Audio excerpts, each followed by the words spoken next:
impressions of this Mercedes here. It's 2015.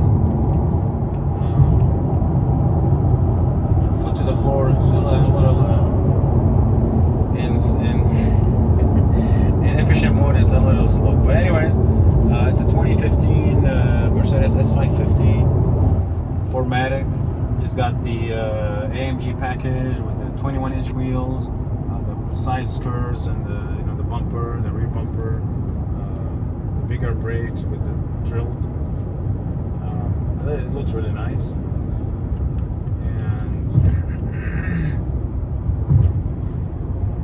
And as you know, I mean, it's an S-Class, so it's naturally it's heavy, it's hefty.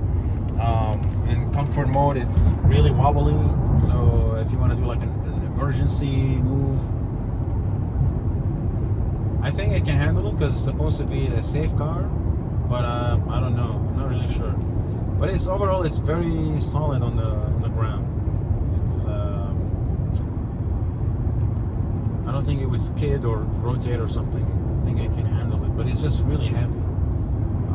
But we have here a sport and comfort suspension. So if I put it on sport, it lowers the car a little bit, and it becomes a little stiffer. Not stiff, but a little stiffer. It becomes nice. I think I wish there was like a Sport Plus, you know. This is a good kind of medium setting. I wish there was a little bit more, but even then, this is not a sports car. So when we bought it, we already know, like, okay, it's not a performance car because we got the M5s and whatever for that, no problems.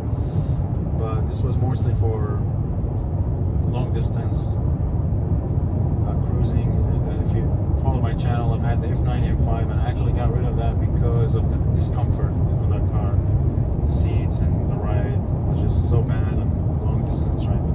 So this S-Class is is supreme basically, but there is some issues with it.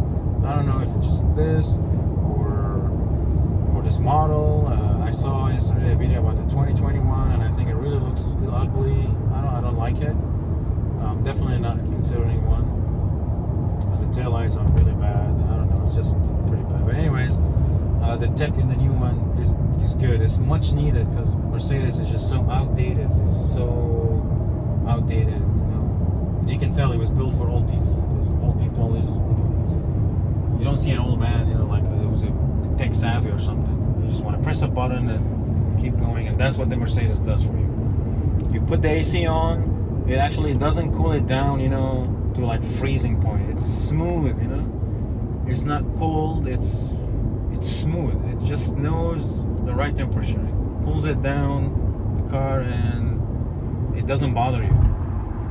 Whereas in another car, it actually could like freeze your hands and whatnot. This one, it's I don't know. It's really, really interesting. So it's just designed for comfort. And this car has acoustic package all around. So we got double glazed windows here, and a layer of acoustic. The front, I think they call it acoustic glass in the front here. There's a layer. You can see it from the outside. It's pinkish, the reflection sometimes. It's acoustic glass. And the car is quiet. Like, this is 70 miles per hour.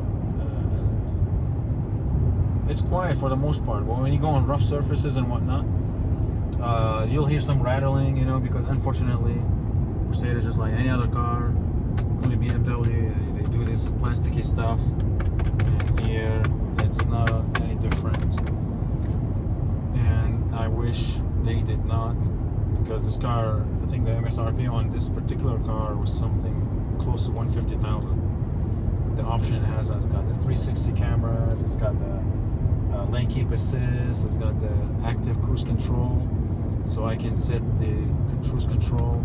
Right now it says 70 miles per hour with the distance here. I can change it, and it will just do it for you. It'll brake, slowing on its own. And once this guy goes away further the distance, it'll accelerate it. Now we're going up to 70 again. So all of these things are an option on the Mercedes.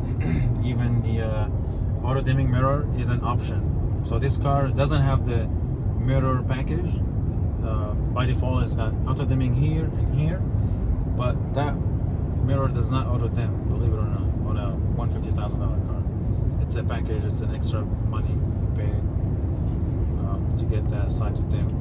Whereas again, I say BMW because we're mostly familiar with it. They've been auto dimming their mirrors since 2000 on the 5 Series. It's just so, it's a given, you know, when you buy a 5 Series, all your mirrors are auto dimming. So it's really strange, you know, the way Mercedes works. We're slowing down again, just doing its thing. And the lane keep assist, I have it disabled right now because it's really very intrusive. I don't like it. But when you put it on, actually, you know, just the steering wheel and whatnot. And when you parallel park in this car, you can actually, it'll show an icon. You can put it in reverse and it'll steer itself and parallel park itself on its own. That's pretty interesting, and it's a little bit necessary in such a huge car, you know. It's helpful. So this car has air ride suspension. It goes up, goes down. That's how the sport here is managed, by the air suspension. It's not like magnetic shocks, you know. It's actually an air ride. So eventually they'll leak, the car will fall down, they'll need to be replaced. But so far it's holding up very well. It's got 49,780 miles. Car was bought from the first owner. It had 32,000 miles, and we've had a few issues with it. Mostly the transmission had a problem, hard shifting from second to third, I think. It would really bang really hard. So you give it gas, and then if you lift off, it'll bang really hard. Like, it'll jerk you so badly. So we took it to the dealership, they hooked it up, they found some code, they ordered the part, and that's what they do, you know. They do the small thing first, it didn't work, you know, so they ordered the more expensive part, they put it in, it fixed it up for a while, but it was still there somewhere, you know, it was still there, you would feel it, but not as occasional as we used to before. But yesterday we were driving and on slowing down, decelerating, you know, from, I don't know, fourth to third or third to second, it banged so bad again. So I'm not really sure.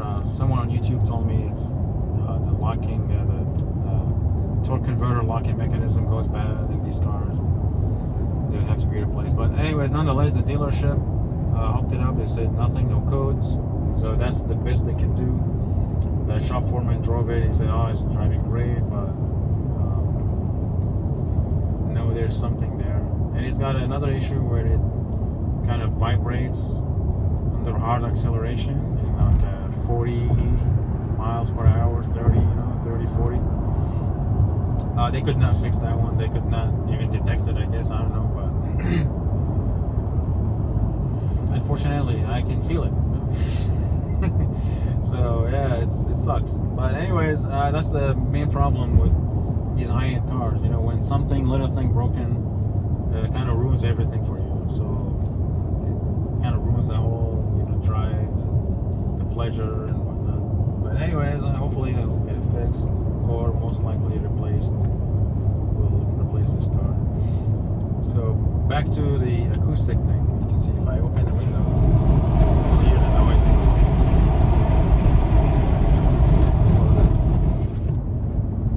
It's well isolated here, not bad.